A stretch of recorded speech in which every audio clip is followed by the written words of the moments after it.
Halo, selamat pagi anak-anak Miss. Sekarang kita belajar mata pelajaran SBDP.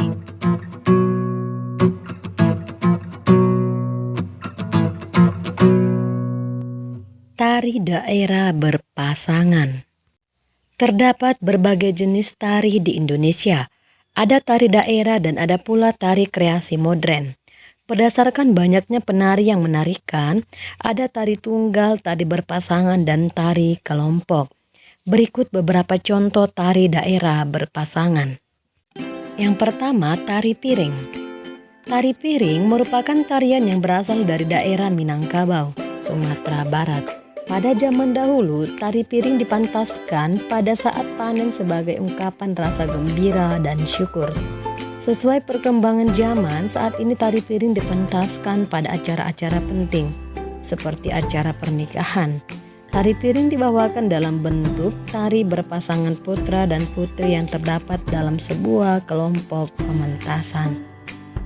Yang kedua adalah tari serampang 12. Tari serampang 12 merupakan tari yang terkenal di daerah Melayu, seperti daerah Sumatera Utara, Melayu Deli, Sumatera Barat, Ranah Minang, dan Riau, Pekanbaru. Tari serampang 12 merupakan tari pergaulan yang ditarikan secara berpasangan sejenis atau putra dengan putri. Tari serampang 12 diciptakan oleh Sauti pada tahun 1940-an. Tari serampang 12 terdiri atas 12 pola gerak, pola edar, dan tata urutan yang didasari oleh gerakan yang ada dalam tari Melayu, seperti tari Mak Inang, tari Ranggang Melayu, dan tari Japing. Yang ketiga, tari payung. Tari payung merupakan tari pergaulan yang dibawakan secara berpasangan. Tarian ini dibawakan oleh sepasang muda-mudi dan menggunakan perlengkapan payung. Payung lebih banyak digunakan oleh penari laki-laki, sedangkan penari wanita mengekspresikan gerakannya dengan permainan selendang. Busana penari pria berupa satu setel baju kecak musang, kain saping, dan tandak atau songkok. Busana penari wanita meliputi satu setel kebaya labu, kain songket, ikat pinggang, dan selendang. Yang keempat adalah tari legong. Tari legong dimainkan oleh dua orang penari perempuan. Oleh karena merupakan tarian ritual persembahan, legong dahulunya hanya boleh ditarikan oleh gadis yang belum pernah menstruasi. Namun, seiring pergeseran fungsinya sekarang sebagai media hiburan, aturan tersebut sudah ditinggalkan. Penari legong selalu membawakan kipas sebagai alat bantuan. Yang kelima adalah tari janger. Tari janger merupakan tari tradisional asal Bali dan dipentaskan oleh 10 orang yang terdiri atas pasangan muda-mudi. 5 penari pria disebut kecak dan 5 penari wanita disebut dengan janger. Para penari menari sambil menyanyikan lagu janger secara bersaut-sautan. Tarian ini mengangkat kisah atau drama tentang Arjuna Wiwaha, Sunda Upasada, dan lain sebagainya. Meski tidak sepopuler tari kecak atau tari pendek, tarian ini sebetulnya memiliki makna yang mendalam. Yang keenam, tari ketuk tilu. Tari ketuk tilu merupakan salah satu tari tradisional Jawa Barat. Tari ketuk tilu menjadi cikal bakal lahirnya dari tari Jaipong Karawang. Tarian ini dipentaskan oleh penari-penari wanita dengan gerakan dinamis dan saling mengisi. Gerakan yang dilakukan penari ketuk tilu diantaranya goyang pinggul, pencak muncit, giteuk, dan geol.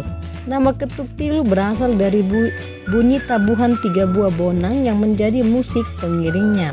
Kendati cukup terkenal di masa silam, saat ini kepopuleran tari ketuk tilu justru kalah jika dibandingkan dengan tari Jaipong. Yang ketujuh, tari Bambangan Cakil. Bambangan Cakil merupakan tarian klasik yang terdapat di Jawa Tengah.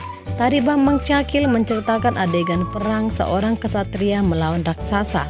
Kesatria tersebut bernama Janaka yang bersifat halus dan lemah lembut sebagai lambang kebaikan.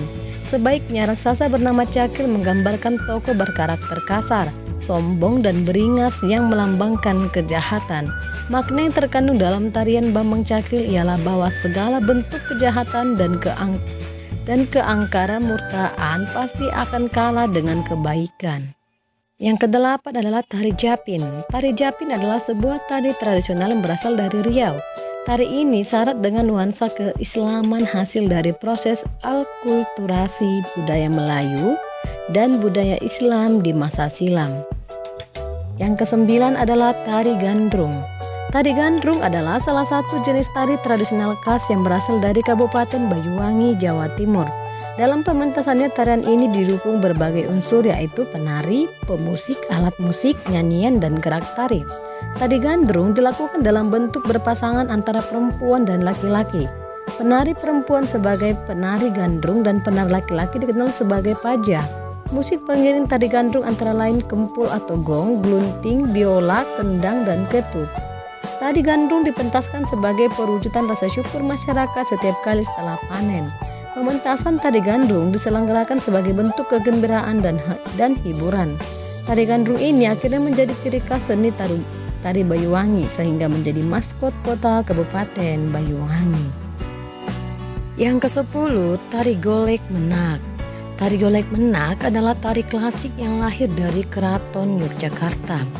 Tarian golek menak diciptakan oleh Sri Sultan Hamengkubuwono yang ke-9 dan pertama kali dipentaskan pada sekitar tahun 1941. Tarian ini juga dikenal dengan sebutan tari beksa golek menak atau beksan menak. Ide gagasan penciptaan tari golek menak berasal dari pertunjukan wayang golek. Tugas satu kamu. Dari ke-10 contoh tarian berpasangan tadi, cobalah kamu lihat di YouTube tarian-tarian tersebut, lalu cobalah pilih salah satu tarian tersebut untuk kamu praktikkan, kamu buat dalam bentuk video. Unsur tari. Dalam tarian terdapat berbagai unsur yang saling mendukung sehingga memunculkan perpaduan yang harmonis. Keharmonisan itu akan membuat sajian tari menjadi indah dan menarik.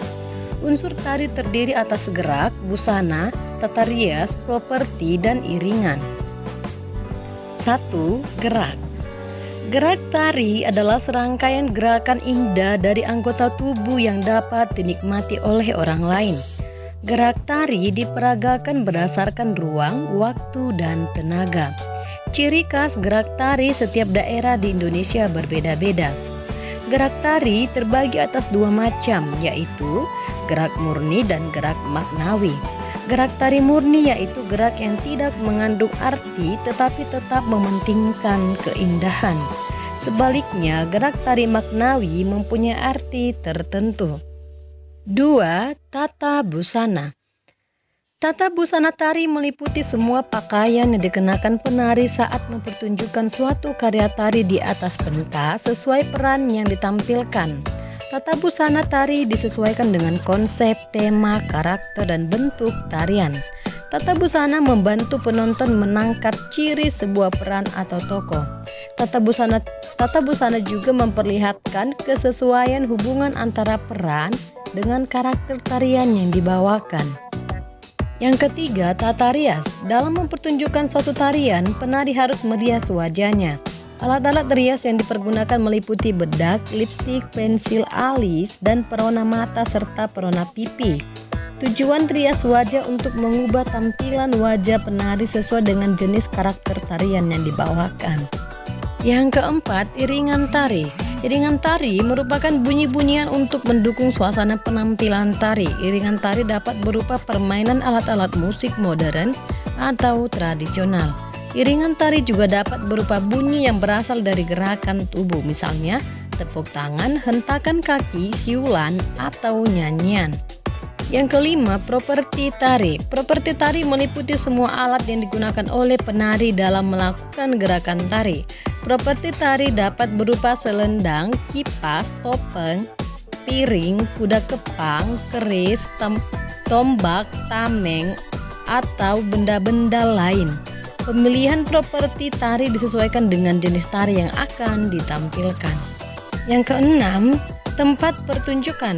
Seni tari memerlukan tempat untuk mempertunjukkannya. Tempat pertunjukan tari biasa disebut dengan panggung. Secara umum, jenis pentas tari ada dua, pentas tertutup atau pentas terbuka.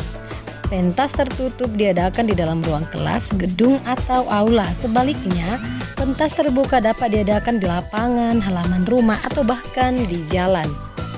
Untuk tugas 2 kamu, cobalah kamu catat dalam buku catatan SPDP kamu tentang unsur tari yang baru Miss jelaskan tadi. Apakah kamu mengenal patung si gale-gale yang dapat menari? Ya, pastinya tidak asing lagi bagi kita masyarakat Sumatera Utara. Patung si gale-gale berasal dari kerajaan di Samosir dipimpin oleh Raja Rahat.